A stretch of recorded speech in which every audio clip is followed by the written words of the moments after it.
how do you set your priorities or the things that you need to do for the day? The way I prioritize things is what's time critical, then what is high value task, Mm-hmm. so what will have the most impact, then the others. Basically, they're the others. For me po, ang nag-work sa akin is ano talaga, time Prayer. blocking so far and prayer.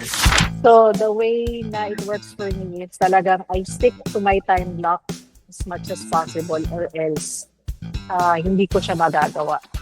Ang nag-effect sa akin is kapag binabatch ko yung work ko or yung environment. So for example, nagtimpla na ako ng kape or mocha, eto na talaga yung dating ko na magsa-start na ako mag-work.